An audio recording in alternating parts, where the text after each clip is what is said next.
Non, la saison n'est pas terminée. Oui, nous sommes éliminés, encore une fois, sans avoir perdu en Coupe de France, au pénalty face au LOSC. Beaucoup de choses à dire sur ce match-là. On le tourne à minuit et quart, sachez-le les amis. Dispositif entre guillemets un peu exceptionnel. Naïm et moi, on n'aura pas la possibilité de tourner demain. Donc, moins d'analyse tactique, même si on reviendra sur les événements et sur les faits majeurs de ce match-là. Mais Naïm est de retour du Vélodrome, mon ami. Comment ça va? C'est dur. C'est dur. Je crois que dans le foot, le sentiment d'injustice, c'est ce qu'il y a de plus difficile vraiment à encaisser. C'est paradoxal parce que du coup, je préfère quand même perdre comme ça avec la tête haute en faisant un gros match. Mais bon, c'est clairement la meilleure équipe ne s'est pas qualifiée ce soir. Est-ce que vu du stade, toi, Naïm, il y a différentes visions. Hein. On va d'ores et déjà regarder un petit peu, on va regarder un petit peu les stats. Naïm, est-ce que vu du stade, je vous les mets quand même sur SofaScore, parce que l'Olympique de Marseille, bien évidemment, a largement dominé dans la possession de balles, avec une première mi-temps, Naïm, de très, très, très haut niveau. Oui, alors d'habitude, c'est vrai que, comme tu l'as dit, là, on fait un dispositif un peu spécial. D'habitude, j'ai toujours l'habitude de revoir le match pour avoir les deux visions du stade et de la télé. Donc là, j'aurais qu'une seule vision. Ça peut m'induire parfois peut-être un peu en erreur, mais le ressenti que j'ai vraiment du stade, c'est qu'en première mi-temps, il y avait qu'une seule équipe sur le terrain. Il y avait vraiment deux classes d'écart entre les deux équipes. Ils se sont quasiment pas créé une situation là où on a d'énormes occasions de but. Et on a pêché dans ce qui est d'habitude notre force, la finition. À l'image, hein, j'ai envie de dire, à l'image de l'action de Greenwood qui fait une conduite de balle extraordinaire, vraiment. Ce qu'il a fait, ça, pareil, peut-être que des gens qui ne jouent pas régulièrement au foot ne se rendent pas compte de la difficulté de la course qu'a à faire Greenwood, que le ballon, tout au long de sa course, avec un défenseur rapide à côté de lui colle au pied, d'être capable tout à la fin de lui passer devant sur sa dernière touche sans la pousser trop loin. Et malheureusement, il lui a manqué le plus important, la finition. Mais en première mi-temps, pour moi, clairement, il y avait le score aurait dû être de 2 ou de 3-0 à la mi-temps. La deuxième mi-temps, par contre, était beaucoup plus équilibrée, sans que Lille domine non plus. Mais bon, c'est dur à encaisser. Si tu veux, du stade, il y a vraiment un sentiment qui m'a paru tout au long du match. C'est qu'il y a quelque chose. Il y avait ce petit bout de réussite que Lille avait. Ça s'est ressenti sur les deux buts refusés pour main de Rabiot et de Mopé.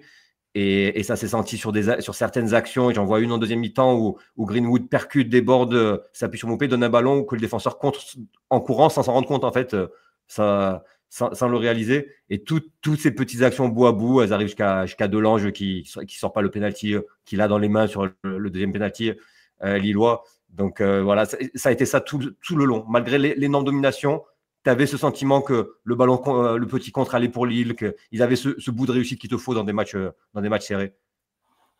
Alors, vu de la télé, Naïm, je vais remettre aussi un petit peu les stats. Je vais essayer de zoomer un petit peu sur les stats aussi parce qu'il y a des choses intéressantes à voir, notamment sur le nombre de tirs côté marseillais, le nombre d'arrêts côté lillois, la possession de balle, encore une fois, nombre de corners côté marseillais. On a été beaucoup, beaucoup plus offensif que Lille, notamment en première mi-temps. Naïm, si je reprends sur la première mi-temps, tu as quasiment 4 énormes occasions. Tu as le centre raté de Neil Mopé sur Luis Enrique. Il manque, je sais pas moi, un cheveu, un orteil. Je sais même pas ce qui manque en fait pour qu'il la pousse pas au fond. Donc il y a cette course de Greenwood. Il y a cette occasion. Je vous l'ai fait rapidement en vidéo et je voulais te la montrer, Naïm, parce qu'en fait, sur cette course-là, ce que je voulais réellement montrer, c'était, on était sur un coup de pied arrêté, le ballon revient dans les pieds de Merlin qui a été énormément en difficulté ce soir, qui sort encore à la mi-temps. Enfin, je dis encore parce qu'il est déjà sorti assez tôt dans le match face à Rennes. Je pense qu'il traverse une période très difficile pour lui. On le sent un peu émoussé. Physiquement, c'était des choses que je te disais Naïm en amont quand il avait fait une préparation physique cet été. Je te dis attention, il démarre fort, il va avoir une blessure et après il faudra un peu de temps pour qu'il revienne. Je pense qu'il est dans la grande difficulté physique, mais il a joué ce poste-là un peu de milieu au début de saison. Tu te souviens quand il faisait jouer un peu les deux postes, il a une qualité de passe quand même qui peut être de très très haut niveau. Et c'est surtout l'appel contre appel incroyable de Greenwood. Il fait un appel contre appel exceptionnel. Et ce qui est magnifique, c'est qu'il voit le gardien avancer. Et comme il a les deux pieds, je pense que sa première intention, c'est de se dire est-ce que je peux le lober? Il a la vision du goal. je ne pense pas qu'il voit encore Neil Maupay, parce qu'on le voit, il est en retard, Maupay. Il a quasiment 2 mètres de retard sur Diakité. Mais le ballon va être un peu décalé. Il a cette zone pour la poser au sol, mais encore une fois, Neil Maupay a quand même du retard sur les deux défenseurs lillois. Donc, qu'est-ce qu'il fait? Il tente un geste exceptionnel, parce qu'il tente un piqué dans une zone. Naïm, le piqué, moi je le vois rentrer, je me dis incroyable le piqué qu'il est parti chercher. Et donc tu as le défenseur central brésilien qui fait un sauvetage, qui la touche à peine, mais il la détourne à peine du bout de l'orteil. Et le bout de l'orteil fait qu'elle revient non pas sur la cuisse, non pas sur le tibia, non pas sur le genou, elle revient sur le bas de la main de Neil Maupay. Dans un deuxième temps, j'ai l'impression que ça lui touche d'abord peut-être la côte ou voilà, et après la main. Enfin, quel niveau de malchance il faut pour que ça. Et là, on se dit, Naïm, moi je me dis, à la mi-temps 0-0 avec autant d'occasions dans ce match, je me suis dit, j'aime pas ça. Et tu vois, Naïm, la deuxième mi-temps. C'était le sentiment au stade, hein, clairement. C'était le sentiment aussi au stade. Ouais. Et la deuxième mi-temps, quand elle démarre, ils ont une première opportunité, un but refusé parce qu'il y a une main aussi. Mais tu sens que les défenseurs passent au travers 2 fois. Il y a du compte côté lillois, mais il y a plus d'agressivité côté lillois. Ils essayent de venir nous chercher plus haut. On a un peu de mal à ressortir le ballon. On était beaucoup plus à l'aise en première mi-temps. On les a étouffés. En première mi-temps, on les a étouffés. Voilà. Et je pense qu'ils avaient besoin la deuxième mi-temps, c'était le match peut-être qui ressemblait plus au match de championnat. C'est-à-dire équilibré, Lille qui pressait haut, on avait plus de mal à sortir, mais on arrivait parfois, ils arrivaient parfois à récupérer des ballons et être un peu dangereux. Pas plus que ça, ils n'ont pas été si dangereux, mais voilà, c'était un peu équilibré. La deuxième mi-temps était équilibrée. La première, par contre, n'était pas équilibrée. Non, pas du tout. Pour moi, la première, tu les as mangés, tu les as bouffés, mais tu sais très bien, quand tu mets autant d'intensité, parce que l'intensité était monstrueuse en premier mi-temps, et que tu n'arrives pas à marquer, c'est naturel, tu as un côté décompression, et parce que ton corps a besoin aussi de souffler. Et malheureusement, les Lillois, eux, je pense qu'ils ont dû avoir des consignes du coach d'essayer d'aller presser de plus en plus haut, en se disant, ils n'ont pas marqué dans leur temps fort, à nous d'avoir un temps fort. Et dans leur temps fort, Naïm, je voulais quand même montrer, il y a des choses qui m'ont... C'est pas la première fois, Naïm, qu'on voit Cornelius qui a un peu de difficulté dans le placement. Je trouve qu'il est un peu léger dans les couvertures et dans la vision. Il y a 2 choses sur cette image que j'ai voulu mettre en avant. Un, il y a Rabiot qui lui montre du doigt. Il doit le parler, bien évidemment, on ne voit pas la vidéo, on est à la 67e minute de jeu. Rabiot qui montre du doigt à Cornelius. Attention, l'appel, il est magnifique, l'appel de Jonathan David, parce que là, il est entre 2 joueurs. On verra un peu plus tard, je vous ai mis aussi la vision. Tu vois, il est concentré sur le passeur.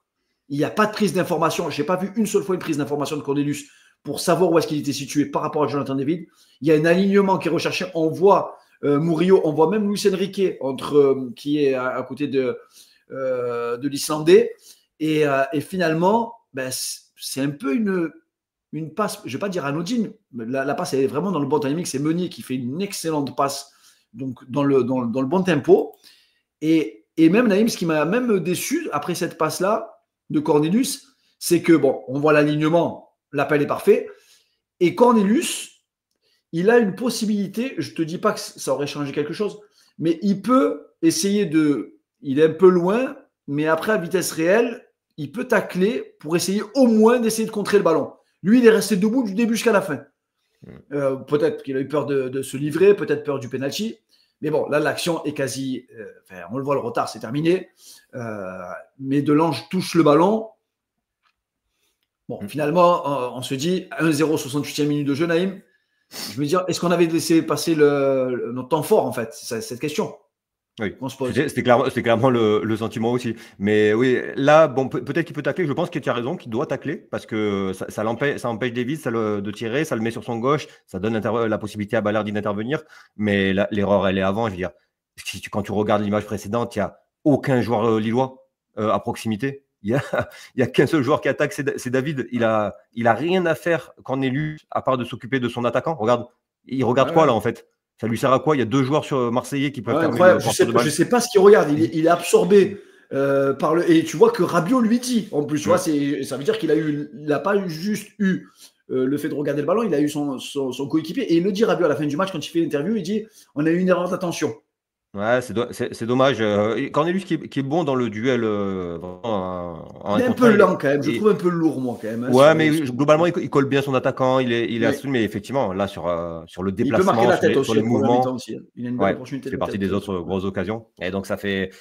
Ouais, c'est malheureux. C'est malheureux. Je vais pas dire beaucoup de mal des joueurs ce soir parce que je trouve qu'ils ont fait un match énorme malgré tout, malgré cette erreur qu'on voit, hein, pour moi, qui est une vraie erreur, là, vraiment, Ah de ouais, Cornelius il sur a ce dit but. même Benassia à la fin du match, il a dit il a une faute d'inattention Ouais, défensive, tu ouais, vois. non, clairement. Mais bon, c'est malheureux que voilà, sur deux situations qu'ils ont plus ou moins, bah, ils marquent alors que tu en as presque 10 en première mi-temps, quoi. C'est Ouais, ça qui est voilà. dur. Et Mm. Delange qui fait une belle parade. Bah, après, en même temps, on était coupé. Hein, c'était Oui, je les voilà. compte plus, les actions lilloises après le but. Elles ont pas trop de valeur. On était tous devant en train d'attaquer. Ouais, On laissait surtout des les grands dernières espaces minutes. et derrière. Mais Par malgré tout, contre, Naïm, ils en ont pas eu 10 non plus d'ailleurs, hein, dans cette situation. ouais, je sais pas, vu du stade, mais vu de la télé, une énorme entrée de Bilal Nadir, Oui, très bon. monstrueux, à la récupération, monstrueux dans la passe, plein d'allant, puissant. Prise d'initiative, il a pas eu Ouais. peur, il s'est pas caché. Je crois qu'il a raté quand même une ou deux passes, mais je veux dire, c'était dur. C'était Ah, dur. Il c'était y avait un dur. bloc Et très c'était bas. regroupé. Très bas, C'est regroupé. très, très bonne entrée, vraiment, pleine de caractère. Et nous, on Vraiment. a bien aimé aussi l'entrée de Robin Vaz Diaz, là, qui a été percutant. Il a même pris de vitesse Diakate, là, il l'a vraiment bouffé. Donc, il prend même carton jaune sur cette occasion-là. On a senti, il n'a pas eu peur, il ne s'est pas caché non plus. Donc, Ça, c'est prometteur. Ça, c'est très c'est prometteur. On a intéressant. envie Ouais. de le revoir. On a envie de donner du temps de jeu aux jeunes, vu que c'était un peu un des sujets que toi et moi, on a pu traiter cette semaine. Et je voulais quand même te mettre quand même à la fin, Naïm, bon, après ce but-là, je voulais quand même te mettre quand même l'image de la soirée. Parce que Ce qui aurait dû être l'image de la soirée. ça aurait dû être l'image de la soirée, parce que dans cette position-là, quand je le vois, je veux dire, ça me rappelle Jonathan Rowe contre Lyon. C'est-à-dire qu'il n'y a pas d'angle. Et Rowe, il a mis de l'autre côté. Mais la violence de la frappe de Luis Enrique et la vitesse de la balle, et Maloney, en fait, il est tellement surpris par la vitesse, il est masqué aussi un petit peu par Rowe et par Diakité. Et ça nous a rappelé Muguet contre. Oui, pour te dire la vérité, j'avais oublié mes lentilles. Et donc, j'ai un peu plus de mal à distinguer les joueurs loin. Et comme je suis Virage Nord, c'était à l'opposé. Et donc, au moment où il frappe avec le monde, ça, je pense que c'est Jonathan Rowe. Et il me dit, c'est pas possible. Il a refait. Il vient de nous refaire Lyon, mais c'est Parce extraordinaire. C'est que dur cet ascenseur émotionnel vraiment c'est que le temps, de il ce pète un but. câble. Parce qu'il voit que 5 minutes 11, Mm. on a dépassé le temps additionnel, c'était Ah, la mais ça der des va. der. Il voulait qu'il siffle là, avant qu'il tire. Ah non, mais il voulait qu'il siffle juste après le coup franc qui a été dégagé. C'est très culotté, sachant le temps qu'ont gagné les Lillois. Ouais, bien sûr. À chaque situation, chaque contact, je suis resté 10 minutes au sol. Ouais, Tu sais que c'est sur le culotté. but, Balerdi fait une remise incroyable à Greenwood. Il fait une talonnade à Greenwood. Greenwood fait un extérieur. Rabiot, après, il a mis en retrait à Luis Enrique. Et c'est bizarre. Je me disais, on va pas le perdre ce match. Moi, j'étais honnête, on le perdra pas. On le perdra pas. Impossible qu'on le perde ce match-là. Et bon, malheureusement, alors, on va venir. Juste avant, il y a une action extraordinaire de Greenwood, non? Pareil, c'était virage sud, c'était loin. Ouais, poteau. J'ai l'impression que la frappe sur le poteau, c'était exceptionnel. Incroyable. La frappe sur le poteau, elle est brutale. Et maintenant, on va venir au débat. Il y a ce débat-là. Après, on parlera un peu de Mehdi Benassia. Mais il y a un gros débat. Ça a enflammé un peu aussi les réseaux sociaux. Naïm, je ne te le cache pas. Certains ont même parlé de faute professionnelle du coach, de Roberto De Zerbi, qui est jusqu'à présent est irréprochable. Même à la mi-temps, je te disais, Merlin sort tellement il était catastrophique sur le couloir gauche. Il voit souvent les mêmes choses que nous. Hein, il voit exactement la même chose que ce qu'on voit nous. Il fallait qu'il sorte parce qu'il n'avait pas de pète, pas de vitesse. Et alors, c'est quoi ton avis, toi? Moi, on pourrait mettre la cloche et faire un avis, parce que je n'ai pas du tout le même avis que toi. Là-dessus, c'est quoi ton avis sur le fait de ne pas avoir mis Geronimo Rulli sur ce match face à Lille?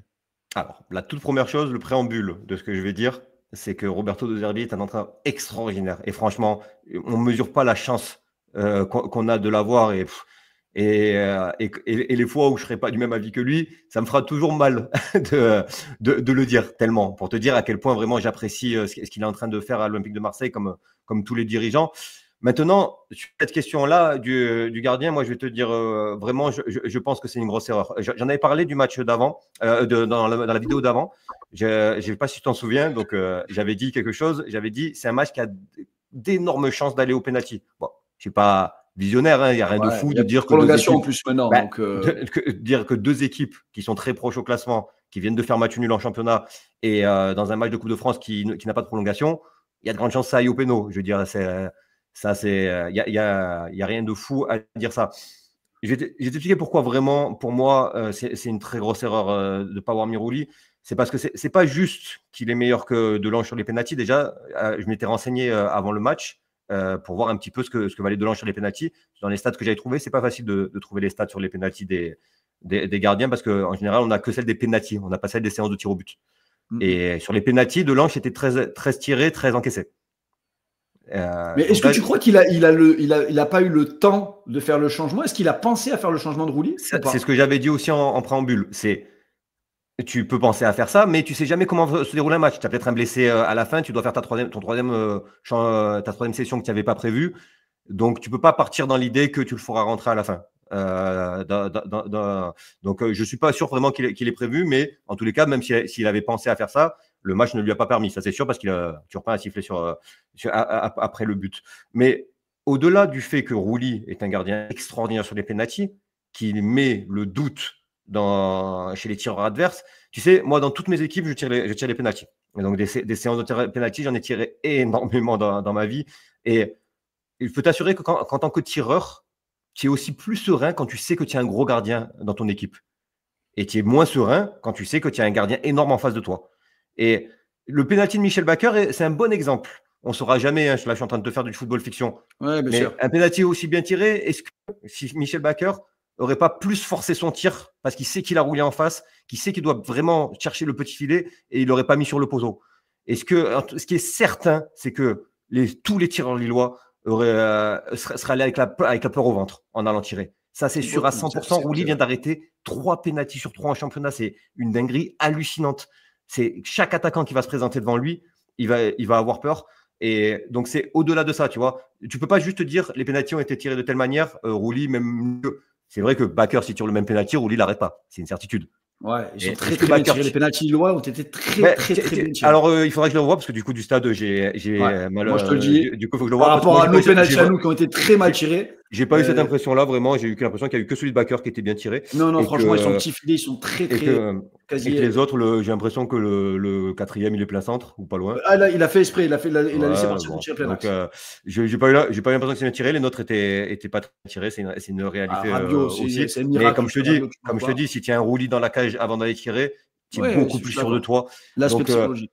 Voilà, pour moi, vraiment, tu vois, le but, c'était de faire jouer Delange, qu'il ait du temps de jeu. Delange jouera plus jusqu'à la fin de la saison parce qu'il n'y a plus de Coupe de France. Donc, même lui, ça ne lui rend pas service.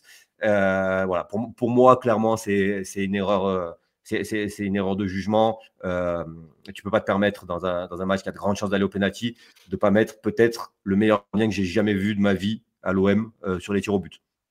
Oui, on va dire que en Ligue 1, ça ne s'est jamais vu un gardien qui arrive, qui est 3 pénaltys sur 3 dès les 3 premières séances.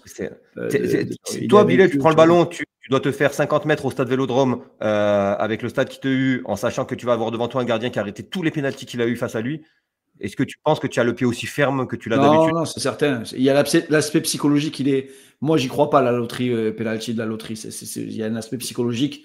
Il y a de la technique et il y a de la psychologie. Et pourquoi des joueurs qui ont une qualité de pied extraordinaire, ils n'arrivent pas à mettre un pénalty à du poteau? C'est la pression, c'est cet aspect-là, c'est vraiment la psychologie, comme tu dis, le fait d'avoir ce gardien-là en face de toi. Vraiment, pour te dire, je n'ai pas attendu la fin de la série, je l'ai dit dès la vidéo d'avant-match qu'on a fait ensemble, que vraiment il y avait ce côté-là, Lille qui venait de perdre ses 5 dernières séries de tirs au but, donc en plus ils n'auraient pas été très sereins. Moi vraiment, je pense qu'en plus de ça, ça a fait l'effet inverse, c'est-à-dire que le Lillois qui avance et qui sait qu'il aurait dû être face à Rouli, qui s'est dit depuis 3 jours, putain ça va au péno, il y a Rouli en face. C'est vrai, il sait que c'est Delange, mais il a un regain de confiance qui est incroyable. Donc voilà, pour moi, ça, c'était une erreur. Mais comme je te dis, je n'ai pas envie de critiquer de Derby parce que le match qu'on fait, la première mi-temps qu'on fait est tellement extraordinaire. On doit tellement gagner 2-0 au minimum qu'au final, si tu es efficace, tu ne te poses pas la question du Rouli par Rouli puisque tu vas pas au péno. Mais voilà, vraiment, il fallait le mettre pour cet aspect psychologique qui est trop important pour les tirs au but. Ouais, alors moi on va dire que ta conclusion, j'ai envie de t'accompagner dans cette conclusion-là, même si je n'étais pas d'accord au départ, parce que il avait fait jouer Delange contre Saint-Etienne, parce que alors peut-être que clairement il n'a pas indiqué au niveau des médias, mais clairement probablement avec les deux gardiens, il a dû convenir que lui jouerait la Coupe de France et peu importe ce qui se passe. Alors pas de chance pour nous quand on contre Lille en huitième de finale et que malheureusement on est en 16e ou en 8e? 16e. Pourquoi ils ont parlé de quart de finale à la télé? C'est pour ça que ça m'a paru bizarre. À moins que je me trompe, mais il me semble que les Ligue 1 rentrent en 32e, non? C'est pas en 32e? Peut-être que je me trompe. C'est peut-être moi qui me trompe. Non, mais bon, j'ai entendu à la télé qu'ils s'étaient qualifiés pour les quarts de finale. Bon. Ah oui, donc c'est sûrement moi qui. Et c'est vrai que peut-être que c'est défini dès le départ et se dire de changer alors que tu as déjà convenu avec le gardien, tu vois, n'est pas dans le secret du vestiaire. C'est peut-être, je pense qu'il a été au bout de ses idées en se disant j'espère qu'on gagnera dans le jeu et que Delange, de ce qu'on entend à la commanderie, c'est un gardien de très très très très haut niveau aussi. Finalement sur le match il sort un face-à-face, le face-à-face qui devait sortir, la frappe aussi de Cabella aussi, il a une grosse présence dans la cage, il a un grand gabarit, il est immense dans la cage, mais bon, de toute façon on pourra refaire le match. Et il y a eu un dernier incident, Naïm, toi tu l'as pas vu parce que tu étais au stade, donc ça va faire le tour des réseaux sociaux, on va l'entendre et entendre pendant plusieurs jours encore. C'est qu'il y a eu à la fin du match donc une énorme tension, l'OM qui égalise après le temps additionnel complet, donc le temps qui est en train de se prendre la tête avec De Zerbi, Mehdi Benassia qui enlève De Zerbi pour éviter que ça puisse partir dans tous les sens, sachant que Benassia était déjà intervenu sur le but de Mopé en essayant de calmer tout le monde en disant on a les images, il y a main, donc calmez-vous, ça sert à rien parce qu'il était révolté De Zerbi, tu vois. Et je pense qu'il doit sentir depuis le début de saison qu'il y a pas mal d'injustices. Et là, aujourd'hui, il se dit encore une injustice supplémentaire, c'est trop. Sachant qu'on avait dit, la VAR, l'OM ne gagne pas, Turpin, c'était signé.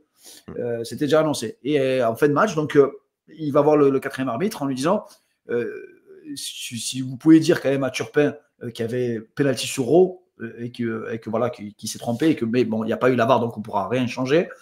Et en fait, tu lui as parlé en faisant est-ce que vous pouvez lui dire à Turpin? Et le quatrième arbitre a appelé Turpin en disant Mehdi Benassia me menace, donc il a expulsé derrière. Donc, déclaration de Benassia, il a dit de toute façon, moi j'ai été le seul convoqué. Les autres présidents qui ont parlé après moi, pas une seule convocation. On a dit que j'ai menacé. Quand je parle, je menace. On dit que il dit qu'est-ce que je dois faire? Est-ce que je dois démissionner? Je dois changer de métier? Je dois changer de. Tu vois, il était très très remonté. Il n'a même pas parlé du match parce qu'il a dit les gars, on fait un gros match. Rien à reprocher aux joueurs. Je pense qu'on est déçus. Les joueurs sont déçus. Moi, je suis déçu. Mais bon, ça fait partie du football. Perdre au penalty.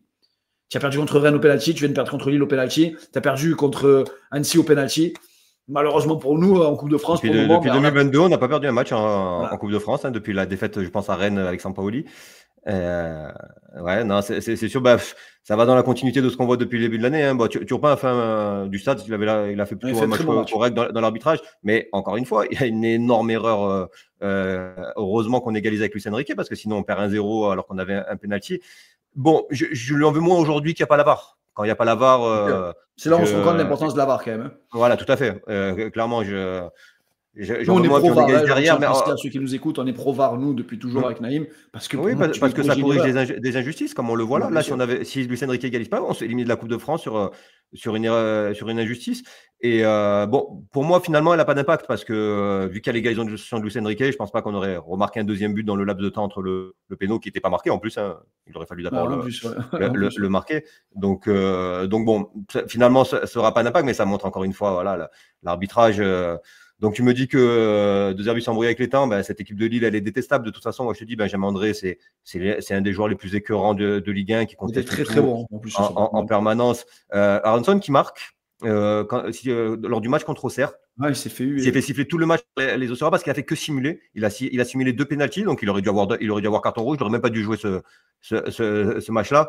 Donc bon, leur entraîneur que je ne supporte pas, qui a encore une fois a fait ce qu'il sait faire, c'est-à-dire voilà, la consigne globalement, c'est ce que je disais, c'est la même que Diga redonne à ses joueurs au Havre. C'est on attend, on défend bien et on contre. Voilà, c'est ça. Ça me fait plus mal, si tu veux, que l'il passe plutôt que nous soyons éliminés parce que cette équipe-là, je l'aime pas. Clairement, j'aime pas.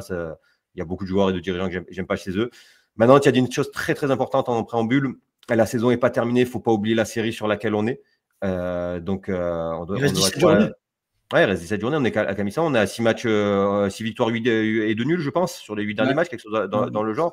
Sur Et cette année. ce but de Luis Enrique est très, très important malgré tout, même si je pense que c'est dur à assimiler parce qu'il y a l'élimination au bout, mais le pas perdre, c'est quand même important. Le fait d'avoir lutté jusqu'au bout et d'être allé chercher cette égalisation, c'est important. Garder cette dynamique de rester invaincu depuis le match d'Auxerre, c'est capital. Donc tout ça, j'espère que ça va peser pour la suite. La réponse, on l'aura très rapidement contre Strasbourg pour voir si ça a mis un coup aux joueurs. J'espère que non. Maintenant, il n'y a pas il y a plus de calcul à voir, hein. C'est full championnat, on doit tout donner pour le championnat et maintenant viser clairement la deuxième place. C'est notre objectif absolu. On ne doit plus se faire rattraper.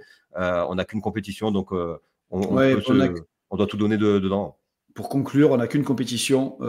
Il y aura probablement du mouvement au mercato parce que je pense qu'il y a des choses qui doivent frétiller dans le cerveau de Roberto De Zerbi, notamment sur l'animation du couloir gauche. On pense que ça va bouger avant le 31.